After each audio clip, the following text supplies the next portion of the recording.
আজকের এই ভিডিওতে আমরা জান্নাত গেমিং এর চাচাতো বোনকে লাড়াচাড়া দিতে চলেছি। সে কিনা 2024 সালে এসেও ইমো সার্ভিসের পাশাপাশি ফ্রি ফায়ারে কাস্টম সার্ভিস দিয়ে থাকে। এই কাস্টম সার্ভিস ওই কাস্টম সার্ভিস না যেই কাস্টম সার্ভিস তোমরা ভাবতেছো। এই কাস্টম সার্ভিস মূলত ওই কাস্টম সার্ভিস যেই কাস্টম সার্ভিস দিয়ে খাট কাঁপানো মাঠ কাঁপানো খেলা হয়, যেটাকে ইমো এফএফ বলে 1 vs 1 আর আমি বলি।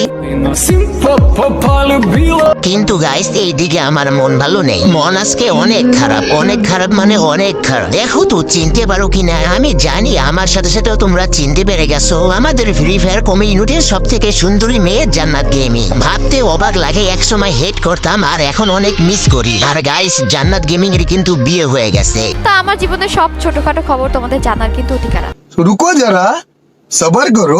সো এই কোশ্চেনের উত্তর হলো যে আপু তুমি বিয়ে করেছো কিনা। হ্যাঁ, আসলে আমি বিয়ে করে ফেলেছি।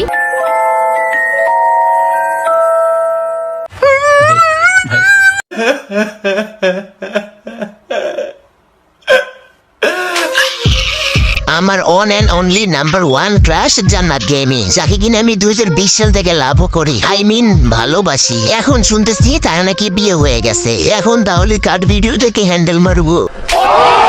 জান্নাত গেমিং এর বিয়ে হওয়ার কারণে তার জায়গাটা দখল করে নিয়েছে রিমুভে। ও আমার বর্তমান ক্রাশ রিমুভের জন্য আমার মনের অন্তর এবং অন্তরস্থল থেকে একটি রোমান্টিক সং।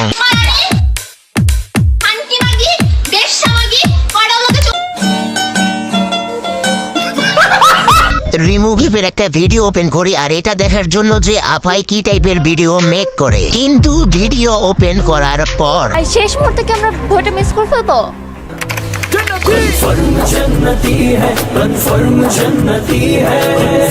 আফায় কামদা করলো কি? আজকাল ইমো ফ্রিল্যান্সার গুলো মানুষকে নামাজ পড়তে বলে। যাই হোক, আমাদের দেশ কিন্তু দিন দিন উন্নত হইতেছে। সঠিক বলেছেন। ইমো এফএফ কার সাথে ভার্সেস করলো, কার সাথে রুম ডেট করলো, কার ইমোতে সার্ভিস দিল আর কারে দিল না, এটা তার পার্সোনাল ব্যাপার ভাই। এই বিষয় নিয়ে একটু আগে কথা বললেও এখন আর বলতেছি না, কারণ একটু পর আমাকেও ইমোতে সার্ভিস দেওয়ার কথা। এরকম একটা মেয়ে যদি আমার ব্যাটার বউ হতো।